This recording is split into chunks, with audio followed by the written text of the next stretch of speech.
Hello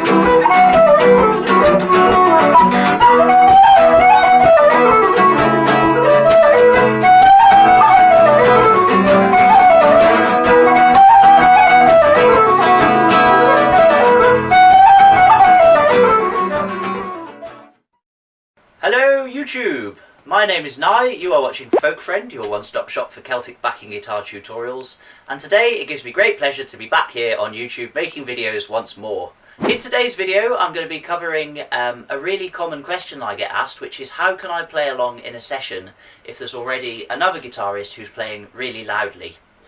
Short of picking that guitarist up and chucking them out, or agreeing between yourselves to take it in turns, there are a few other ways that you can still add something useful and meaningful to the sound of a session while someone else is playing loud open position chords.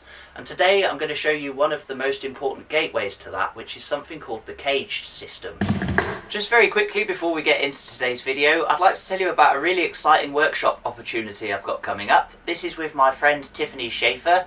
She's a very talented American harpist and harp teacher. On July the 13th we're going to be running a Zoom workshop which will be covering everything you need to know about how to back Irish session music by ear.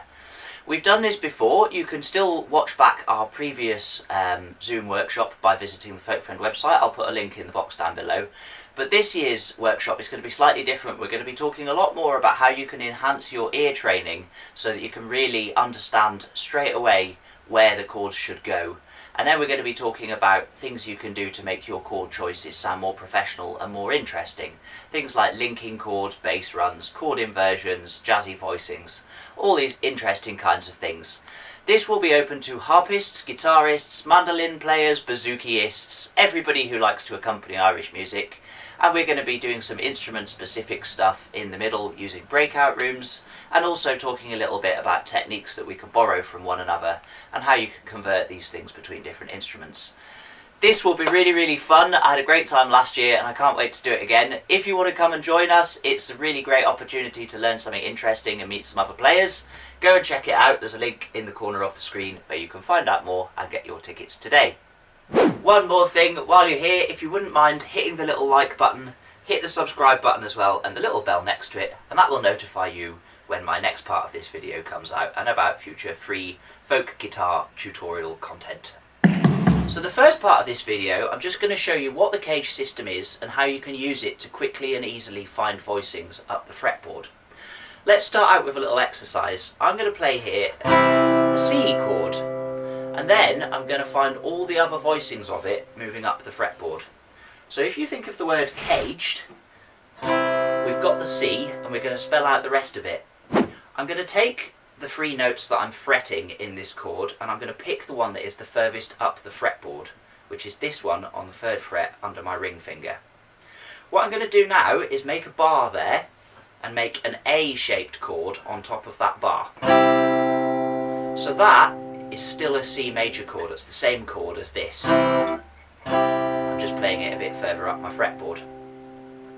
If I apply the same procedure again, I take the highest fretted notes in that chord, which is these fingers that are here on the 5th fret. I'm going to put a bar there and I'm going to make something that looks like a G chord. That's my G in CAGED. This chord is very, very difficult to play, however, so I'm probably not going to actually practically use this. Instead, if I can't play the whole thing, I'll just take the higher parts of it. So I'll take the top 4 strings, the 4 that are nearest the floor, and I'll play those, and I won't bother about the others, I just won't play them. I'm going to do the same thing again. I'm going to take the highest fretted note in that chord, I'm going to move my bar so it's there, and now I'm going to make an E, which is the next one in my CAGED cycle. That gives me another voicing for my C chord. And last but certainly not least, I'm going to take the highest fretted note in that, which is on the 10th fret. I'm going to put my bar there and I'm going to make a D-shaped chord. With this chord again, it may be that you're not very flexible or you've got big fingers and you're struggling to make this shape. You don't really need the bar for this one. You can cheat and just make the triangle part. So if you picture where the bar would be, picture the chord, and then don't actually do the bar, just make this little triangle at the top, that'll work totally fine. The very last step in the CAGED cycle is that once you get to D, you can go right round and start again from C. So if I'm looking at my D shape here, this is the only exception to the rule. For this one, I take the highest fretted note and I make my bar one below that. So that's going to be, in this case, on the 12th fret. And then I make a C chord on top of that, and I'm right back to where I started because the 12th fret is an octave above the nut, and so this C shape up here is exactly the same thing as this C shape down here. And after that, if I wanted to, I could go around the cycle again. So I could go C, A, G, and so on and so forth. What I suggest you do in order to quickly and easily memorise this in a way that's going to be really useful to you for folk backing is just practice going through all of those shapes running all the way up like this.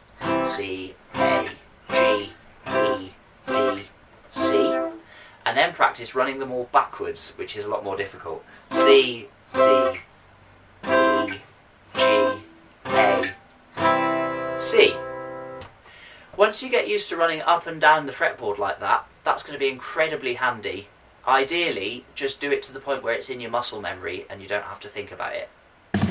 So once you've got that down, the next step is to learn to apply it quickly in the most useful folky keys, which are G major, D major, and potentially A major.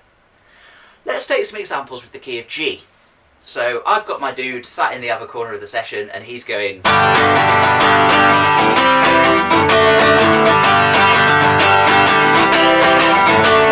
Pause for Guinness. Like that. What I would do then to add something nice over the top of that is I'd take my G chord, that's the root chord of the key, and I'd work my way around the CAGED system till I found a nice high-pitched voicing somewhere around this region of the fretboard where I'm not going to run out of space, but I'm also sufficiently high up that there's some space in the audio mix for me to cut through on top of what he's playing without clashing with what he's playing if I accidentally play something different. So here's my G chord. Next in the cycle is E, so I'm going to make my E shape there. Then it's D, that would be there. And then it would be C, which is here.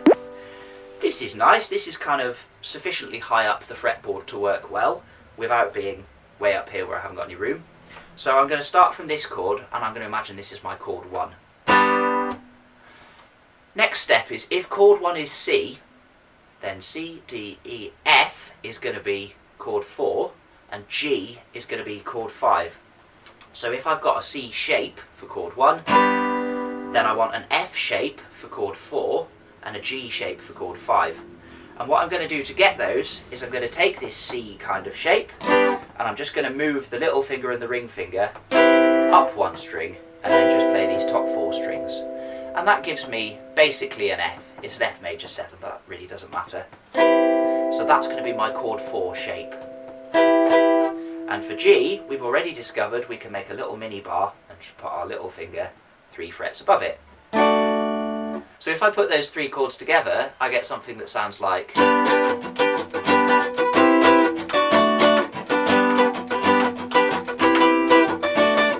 And that sounds really nice and will cut through over the top of the other guitarist and add some interest. That was what you'd get if I chose to start with my C shape.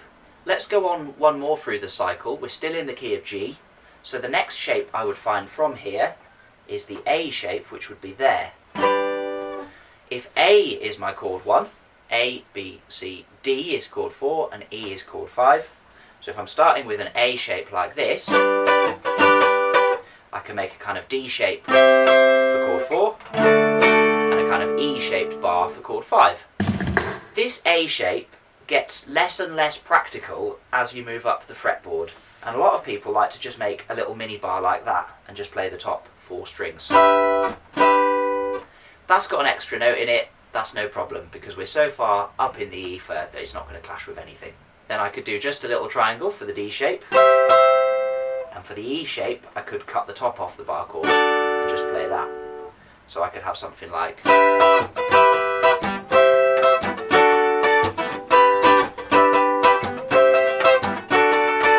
that kind of thing. have one more example for the key of G. If I go on from my A shape as the starting point, and I go up to the next one, which would be the G shape, I've got this little mini bar shape up here. Now if G is my chord 1, then a C shape is going to be my chord 4. That's a bit difficult to get to, a barred C shape. So instead I might just chop the top 4 strings off it and use that. And then for my D, I might just do the little triangle part of D without doing the full bar. So I'd get something like this.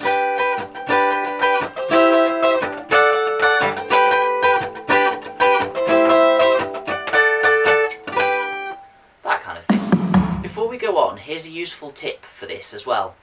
If you've got any shape for chord 4 from this exercise, you can always just take that shape and move it up 2 frets to get chord 5. In some cases, that is easier to do than having the actual chord 5 shape. So for example, with these ones I was just doing, chord 1's a kind of G looking shape, chord 4 is C, and if I just slide that up 2 frets, that could be chord 5.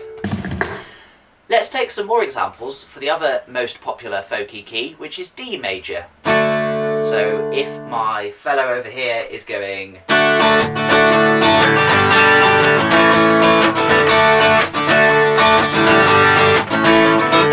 D, G and A, I'm going to use my CAGED system. I'm going to start with my D, there's my C, there's my A, there's my G, and E would be there.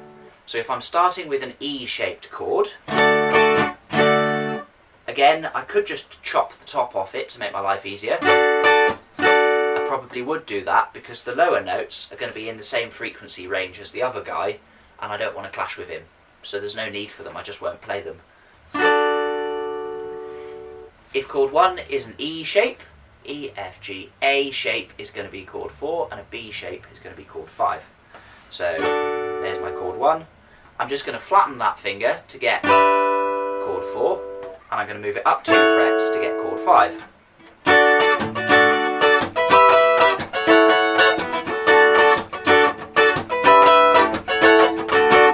That kind of thing. And last but definitely not least, let's move up one more position from there. So we were doing the E shape for our chord 1, and now we're going to do the D shape. So if I'm starting with a D shape, then G is going to be chord 4. I could slide that up 2 to get chord 5, or I could do a little bar like that. So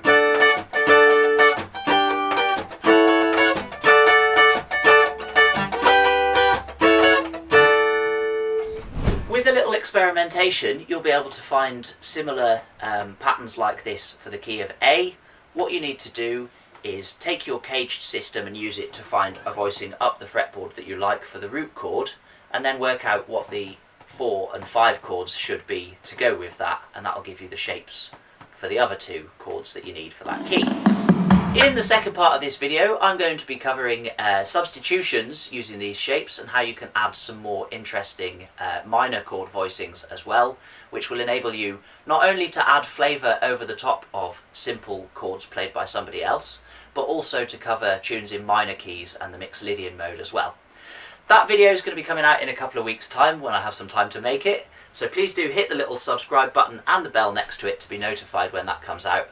While you're there, you could do me a favour by hitting the like button, which enables the glorious algorithm to show my videos to more people. If you've enjoyed this video and you want to learn more about chord inversions and moving up the fretboard with little mini chords like these, then check out my book, The Guitarist's Guide to Chord Inversions, which I'm sure you will really enjoy.